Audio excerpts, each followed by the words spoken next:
Apakah kamu setuju jika mukjizat tidak perlu dikaitkan dengan sains? Karena katanya, kalau sudah bisa dijelaskan oleh sains, maka bukan lagi mukjizat. Benarkah demikian? Bagaimana menurutmu?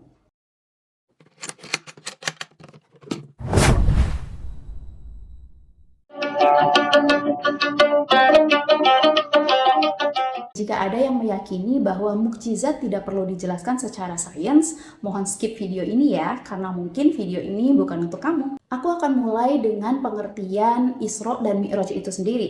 Jika masih ada yang salah paham tentang Isra Mi'raj adalah satu kejadian, maka tidak benar ya. Isra dan Mi'raj itu adalah dua kejadian yang berbeda. Isra merupakan perjalanan malam hari yang dilakukan oleh Nabi Muhammad SAW dari Masjidil Haram di Mekah ke Masjidil Aqsa yang berada di Yerusalem. Perjalanan ini normalnya menempuh jarak yang sangat jauh dan biasanya memerlukan waktu berhari-hari pada masa itu. Namun, Nabi Muhammad SAW menyelesaikannya dalam waktu yang sangat singkat. Sedangkan Mi'raj merupakan kelanjutan dari Isra, di mana Nabi Muhammad naik dari Masjidil Aqsa ke langit ketujuh hingga mencapai Sidratul Muntaha untuk menerima perintah sholat 5 waktu dari Allah Subhanahu wa Ta'ala. Peristiwa ini menegaskan kedudukan sholat sebagai kewajiban utama bagi umat Islam. Untuk waktu terjadinya sendiri terdapat beberapa pendapat ya. Beberapa ulama berpendapat bahwa peristiwa ini tuh terjadi pada malam 27 Rabiul Awal tahun ke-10 kenabian. Sementara yang lain menyatakan peristiwa ini tuh terjadi pada tahun pertama sebelum hijrah, yaitu antara tahun 620 sampai 621 Masehi. Perbedaan pendapat ini menunjukkan bahwa tanggal pastinya masih menjadi perdebatan di kalangan para ulama. Anyway, jika dipikir dengan logika, perjalanan ini, Isra Mi'raj, itu hampir tidak mungkin kan? Jarak antara Mekah dan Yerusalem saja membutuhkan waktu berhari-hari di masa itu. Apalagi untuk naik ke Sidratul Muntaha yang katanya berada di atas langit. Tapi sains modern membuka kemungkinan-kemungkinan baru yang mungkin bisa mendekati pemahaman kita tentang mukjizat ini loh. Fisikawan modern berbicara tentang wormhole atau yang sering disebut lubang cacing, yaitu jalan pintas di ruang waktu. Mungkinkah hal ini bisa memberikan gambaran untuk peristiwa Isra Mi'raj? Mari kita eksplorasi lebih jauh. Tapi tunggu dulu. Sebelum kita masuk ke teori sains modern, mari kita pahami Isra Mi'raj sebagai sebuah mukjizat yang Allah berikan kepada Nabi Muhammad. Mukjizat pada dasarnya melampaui logika manusia dan hukum alam. Tapi di sisi lain, sains juga adalah alat yang Allah berikan kepada manusia untuk memahami dunia kan? Jadi mari kita coba gunakan konsep sains untuk mendekati pemahaman kita tentang Isra Mi'raj. Tanpa mengurangi nilai spiritualnya ya pastinya. Oke, mari kita mulai perkenalan dengan teori lubang cacing atau wormhole. Teori ini berasal dari relativitas umum Einstein. Wormhole sendiri adalah jalan pintas dalam ruang waktu yang menghubungkan dua lokasi yang jauh secara instan. Dengan kata lain, perjalanan ribuan tahun cahaya bisa selesai hanya dalam sekejap. Atau kalau mau memakai istilah yang sering kita dengar, wormhole itu memungkinkan kita untuk bisa berteleportasi. Ya kurang lebih seperti pintu Doraemon lah.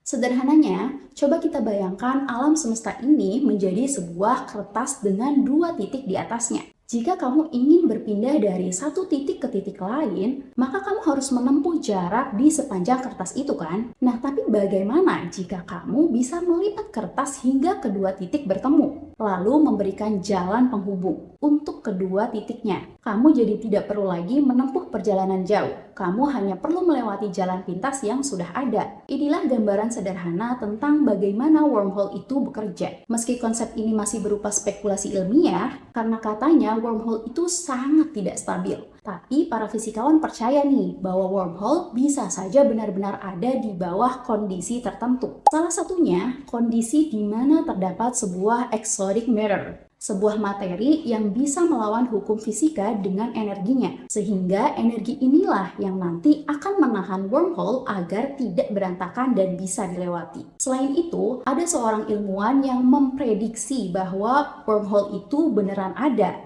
Dan lokasinya berada di sebuah galaksi yang sangat terang. Nggak cuma itu ya, jika string theory itu benar adanya, di mana terdapat dimensi ekstra yang menurut teori ini ada hingga 10-11 dimensi dalam alam semesta, yang mana biasanya kita hanya mengenal 4 dimensi. Dan katanya dimensi tambahan ini sangat kecil dan tersembunyi, sehingga kita tidak menyadarinya dalam kehidupan sehari-hari. Maka mungkinkah seseorang bisa berada di dua tempat yang berbeda dalam satu waktu, seperti yang terjadi di film Interstellar? Kalau ada yang tertarik membahas ini lebih dalam, coba komen di bawah ya. Anyway, sekarang mari kita hubungkan teori-teori ini dengan perjalanan Isra Mi'raj. Nabi Muhammad melakukan perjalanan dari Mekah ke Masjidil Aqsa di Yerusalem. Kemudian, melanjutkan perjalanannya ke Sidratul Muntaha menggunakan buraq. Semuanya dilakukan hanya dalam satu malam aja nih. Jika kita mencoba memahami ini dari sudut pandang sains, mungkinkah Allah Subhanahu wa Ta'ala menciptakan sebuah wormhole khusus untuk Nabi Muhammad, sebuah jalan pintas yang mempercepat perjalanan fisik yang secara normal akan membutuhkan waktu berhari-hari? Atau mungkinkah di alam semesta ini sebenarnya memiliki lebih dari 4 dimensi sebagaimana yang dikemukakan oleh string theory, hanya saja pengetahuan kita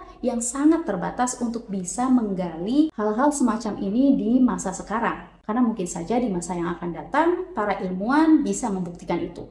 Terlepas dari itu semua, Isra Mi'raj adalah mukjizat besar yang melampaui hukum alam. Teori wormhole ataupun string theory hanyalah beberapa cara yang bisa kita gunakan untuk membantu pemahaman kita mengenai hal yang luar biasa dalam POV science. Tapi bagi kita umat Islam, keimanan adalah kunci utama. Mukjizat ini adalah bukti kebesaran Allah Subhanahu wa Ta'ala yang menunjukkan bahwa ketika Allah berkehendak, segala sesuatu menjadi mungkin terjadi.